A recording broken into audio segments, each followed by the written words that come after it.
Right breaking exclusive చూస్తున్నాము. Andhra Pradesh YSRCP party అధినేత జగన్మోహన్ రెడ్డి గారు తాను ఏలూరు నియోజకవర్గ క్యాడర్తో ఈరోజు తాడేపల్లిలోని క్యాంప్ కార్యాలయంలో జగన్మోహన్ రెడ్డి గారు భేటీ అయ్యారు. వీళ్ళతో సమావేశంలో ఆయన కీలక వ్యాఖ్యలు కూడా చేశారు.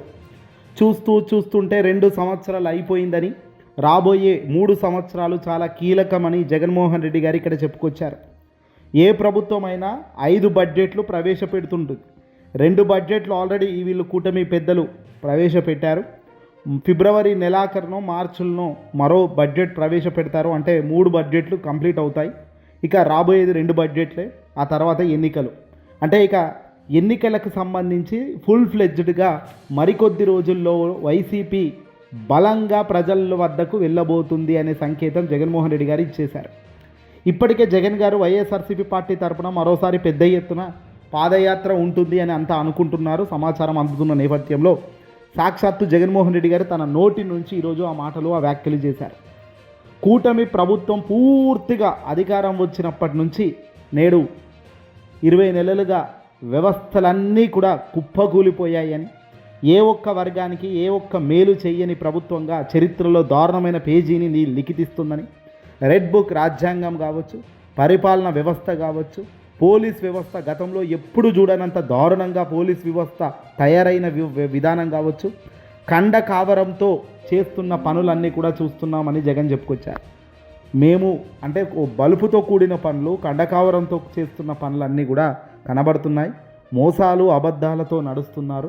రివర్స్ కేసులు పెడుతున్నారు. ఎవడైనా ప్రశ్నిస్తే ఖచ్చితంగా తొందరలోనే మన ప్రభుత్వం అధికారంలోకి వస్తుంది.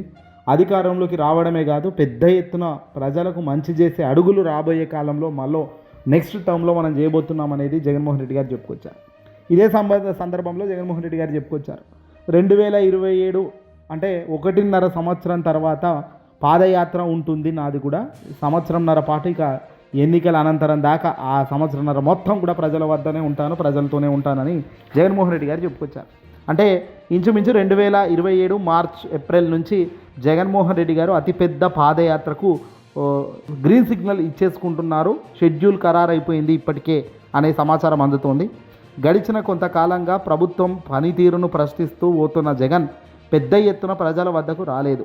అక్కడ ఇక్కడ అల్పదల్పంగా జనాల వద్దకు వస్తేనే విపరీతమైన ప్రజాదరణ పొందుతున్నారు. ఏ పెళ్లికి వెళ్ళినా, ఏ వివాహ వేడుకకు వెళ్ళినా, ఏ సమస్యమైనా అడ్రస్ చేసేందుకు జగన్మోహన్ రెడ్డి గారు బయటకు వస్తే చాలు ప్రజలు తండోపతండాలుగా ఆయనను చూసేందుకు, ఆయన మాటలు వినేందుకు చాలామంది రాష్ట్ర వ్యాప్తంగా నలుమూలల నుంచి రాష్ట్ర పెద్దలు, రాష్ట్ర నలుమూలల నుంచి ప్రజలు ఆయనను చూసేందుకు వస్తున్నారు. ఇక ఈ పాదయాత్ర గతంలో జగన్మోహన్ రెడ్డి గారు పాదయాత్ర చేసిన అనుభవం ఉంది. ప్రజలకు వచ్చిన కష్టాలు ఏమిటి, ప్రజలకు ఏం చేస్తే మేలు జరుగుతుంది అనేది మొత్తం కూడా ఈ పాదయాత్ర ద్వారానే రూపకల్పన జరిగింది. వైఎస్ఆర్సీపీ పార్టీ గతంలో మేనిఫెస్టో 2019 ఏ మేనిఫెస్టో అయితే ప్రజల వద్ద పెట్టి ఆ ప్రజల వద్ద పంచారో ఆ మేనిఫెస్టో 2,70,000 కోట్లు ఏ మేనిఫెస్టో డబ్బులైతే ఖర్చు చేశారో ఆ మేనిఫెస్టో తయారైంది కూడా ఇదిగో ఇక్కడి నుంచే. కాబట్టి రాబోయే కాలంలో ఖచ్చితంగా మరో పాదయాత్ర ఈ పెద్ద ఎత్తున జరుగుతుంది. పాదయాత్ర దాదాపు 5,000 కిలోమీటర్ల పైచిలుక జగన్మోహన్ రెడ్డి గారు నడుస్తారు. ఈసారి ప్రతి ఊరు ప్రతి వాడ టచ్ అవుతుంది. పేదవాడు ధనికుడు అన్న తేడా లేకుండా, కులం మతం లేకుండా అందరినీ కలుపుకొని పోయే పాదయాత్ర అవుతుంది.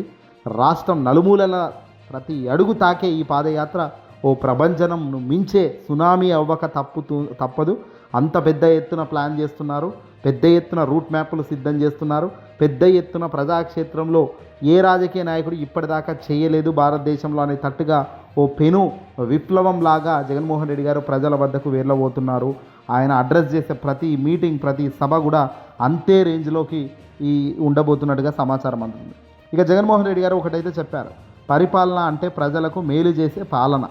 కానీ అబద్ధాలు చేస్తూ, మోసాలు చేస్తూ, వ్యవస్థను కండకావరంతో ముందుకు తీసుకెళ్తున్న వాళ్లకు ఖచ్చితంగా బుద్ధి చెప్తామని, మెడికల్ కాలేజీల ప్రైవేటీకరణ కావచ్చు, రైతులకు దక్కాల్సిన ఇన్పుట్ సబ్సిడీలు కావచ్చు, విద్యార్థులకు దక్కాల్సిన ఫీజు రియంబర్స్మెంట్లు కావచ్చు, మహిళలకు ఉచిత దక్కాల్సిన బేసిక్ కామన్ థింగ్స్ కావచ్చు. గతంలో వైఎస్ఆర్సీపీ పార్టీ హయాంలో కరోనా కష్టకాలంలో ఉన్నప్పటికీ జగన్ ఎలా మేలు చేశాడో ఆలోచిస్తున్నారు ఇప్పుడు ప్రజలని జగన్ చెప్పుకొచ్చారు. కనీసం జగన్ పులావో పెట్టినాడు, చంద్రబాబు బిర్యానీ పెడతానని ఊరించాడు. ఇప్పుడు ఆ బిర్యానీలే పులావ్ బాయ్, బిర్యానీ బాయ్, ఉన్నది బాయ్, ఊడ్చుకుంది బాయ్ అని ప్రజలు అనుకుంటున్నారు.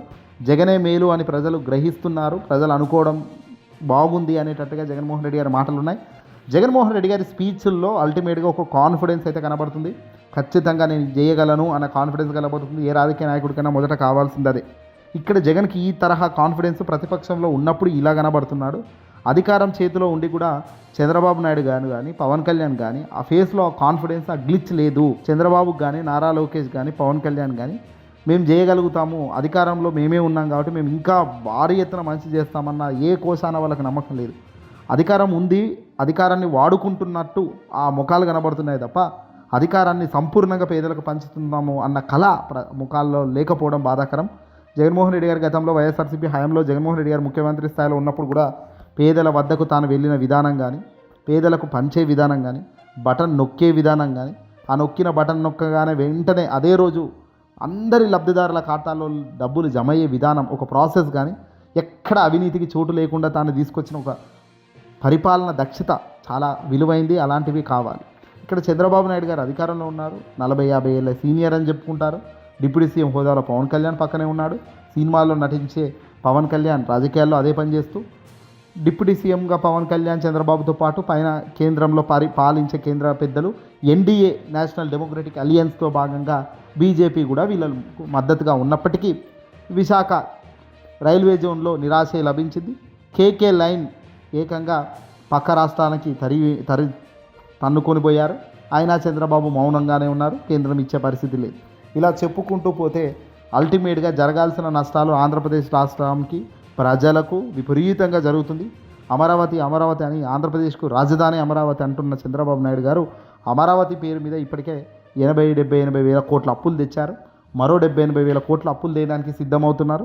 లక్షల కోట్లు అప్పులు అమరావతిపై పెడుతూ దీని మీద అమరావతిని చూపుతూ జరుగుతున్న అవినీతి అంతులేని అవినీతి. బహుశా ఈ అవినీతి దొరికితే ప్రపంచంలోనే ఏ ఇతర నగరంలో, ఏ ఇతర రాష్ట్రంలో జరగనంత దారుణమైన దోపిడీ జరిగింది ఇక్కడే అనేటట్టుగా స్టాంపు కూడా పడుతుందేమో అని రాజకీయ నిపుణులు కొందరు చెప్తున్నారు. ఎందుకంటే విచ్చలవిడిగా అవినీతి జరుగుతుంది. అందిన కాడికి దోచుకోవడం, పంచుకోవడం, తినుకోవడమే జరుగుతుంది. ఇంతకు మించి ఏమీ జరగడం లేదు. ప్రజలను పట్టించుకునే నాదుడే లేడు. ఏమన్నా అంటే సూపర్ 6 ఆల్మోస్ట్ ఫినిష్ అంటున్నారు. సూపర్ 6 ఇచ్చేసాము, సూపర్ 7 ఇచ్చేసాము, పేదలకు ఇచ్చిన హామీలు అన్నీ అమలు చేశాము అంటున్నారు. కానీ ఏ ఒక్క హామీ ప్రాపర్గా అమలు చేయలేదు. అమలు చెయ్యని హామీని కూడా చేశామంటూ ప్రకటించుకోవడం నిజంగా ఈ కూటమి ప్రభుత్వానికే చెల్లుతుంది. ఇలాంటి కూటమి ప్రభుత్వ పెద్దలు నిర్వర్తిస్తున్న ప్రతి తీరు ప్రజలు ఎండగడుతున్నప్పటికీ ఆ ప్రజల గొంతు నొక్కుతున్నారు.